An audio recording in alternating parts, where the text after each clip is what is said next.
Bueno, con este tema que usted mencionaba, que me pareció muy interesante, que no creo que se lo pregunten muy seguido para una entrevista en medios más grandes, el problema de cómo los partidos y el IFE se están enfrentando como bloques institucionales con las televisoras y cómo eso se compara a los sistemas de partidos que imperan en Europa, ¿no? Que no castigan mucho a los medios. Bueno, yo creo que aquí habría que hacer un poco de historia. Luego de las elecciones de 1991 y 1994, donde los votos creo que se contaron bien y no hubo conflictos postelectorales, se puso sobre la mesa un nuevo tema, el de la equidad en las condiciones de la competencia. E incluso el presidente Zedillo reconoció que si bien su elección había sido legal, pues esas condiciones de la competencia habían sido muy asimétricas. Pero además eso lo sabía todo el mundo. Fue por ello que en 1996 los legisladores pusieron en el primer lugar de la agenda cómo construir condiciones equilibradas de la competencia. Y tomaron dos palancas muy poderosas, el dinero y el acceso a los medios masivos de comunicación. En materia de dinero, aumentaron el financiamiento, lo distribuyeron de manera más equilibrada, establecieron topes a los gastos de campaña, establecieron topes a lo que las personas físicas y morales pueden crear un partido, incrementaron las facultades del Instituto Federal Electoral para la fiscalización, y bueno, todos vimos que los partidos políticos a partir de la elección de 1997 tuvieron mucho más recursos económicos, mejor distribuidos, y eso ayudó a equilibrar. Por el lado del acceso a los medios, los legisladores también hicieron cosas muy interesantes. Uno, multiplicaron los tiempos oficiales. Dos, dado que el financiamiento había crecido mucho, entonces los partidos tuvieron dinero suficiente como para ingresar a la radio y a la televisión de manera masiva. Y eso también ayudó a generar condiciones equilibradas de la competencia.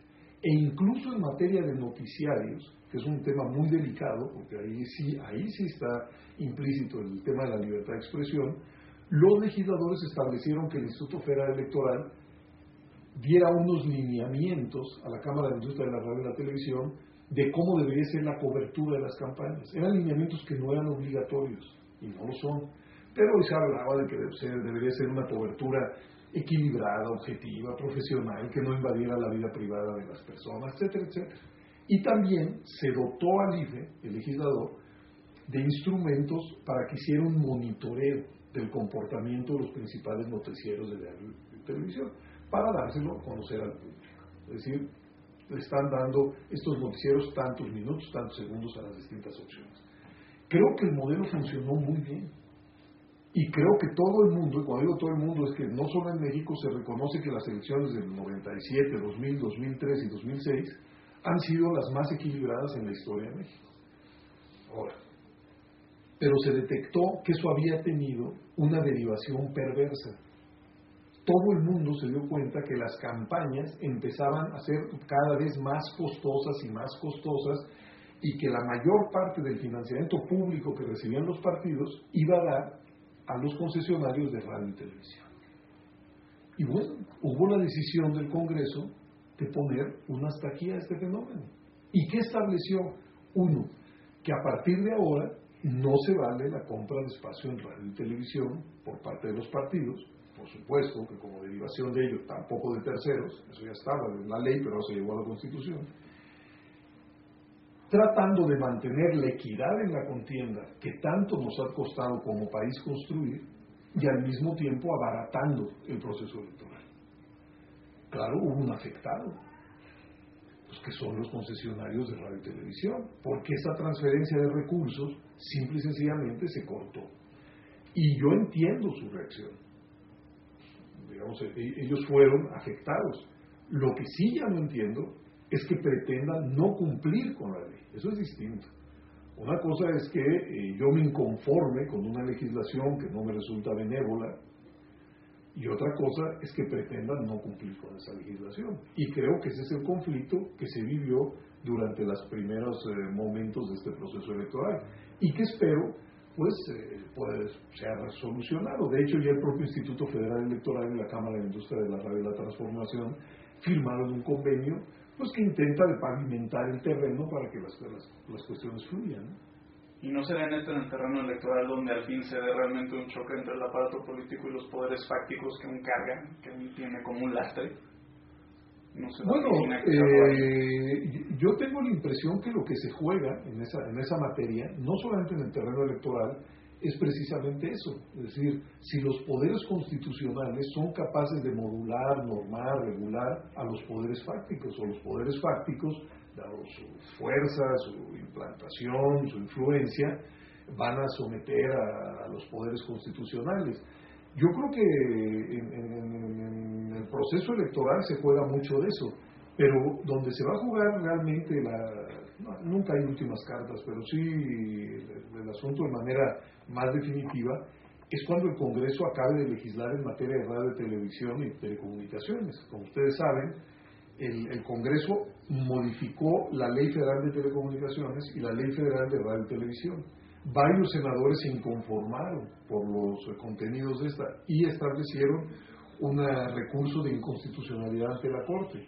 La Corte echó para atrás varios artículos de ambas leyes y lo que falta es que ahora el Congreso regule ambas materias, ¿no? Incluso la AMEDI, la Asociación Mexicana de Derecho a la Información, que preside Javier Corral, ha propuesto, y me suena lógico, que estas dos leyes deberían de fusionarse para regular de manera completa pues en actividades tan importantes como esa, ¿no? Pero pues esos son temas abiertos no solamente en México, sino en todo el mundo. Y volviendo pues a los sistemas europeos, a sus sistemas partidistas, ¿cómo se asemejan al mexicano? ¿Cómo difieren? Pues no sé bien a bien. Lo que sí sé es que los partidos políticos en Europa funcionan, la mayoría de ellos, en un marco constitucional y en un régimen de gobierno distinto al nuestro. ¿A qué me refiero? La mayor parte de los gobiernos europeos son parlamentarios. En el caso nuestro, pues vivimos bajo un régimen de carácter presidencial. Eso sí le imprime algunas diferencias a los propios partidos políticos. En los regímenes parlamentarios, los partidos van a elecciones, obtienen un número determinado de diputados y se requiere de tener la mayoría para poder construir gobierno. Y si un partido político no tiene la mayoría, está obligado a realizar alianzas con otros para construir un gobierno de coalición. Si no, simple y llanamente no hay gobierno. En los sistemas presidenciales no. En un sistema presidencial como el mexicano y la mayor parte de América Latina, pues un partido político puede no tener la mayoría en el Congreso y ocupar la presidencia de la República. En nuestro caso, desde el último trienio del presidente Zedillo, los 6 del presidente Fox y seguramente los 6 del presidente Calderón, ¿no? Porque el Senado no se va a renovar ahora. Entonces, eso imprime diferencias.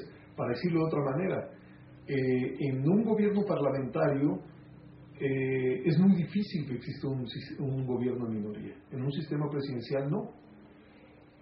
En un sistema parlamentario la disciplina partidista es muy importante, porque si no hay, el gobierno puede caer.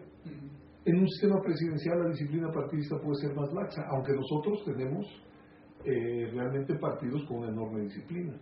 Y la otra enorme diferencia quizás sea que la mayoría de los sistemas europeos también son de representación proporcional. Nosotros tenemos un sistema mixto.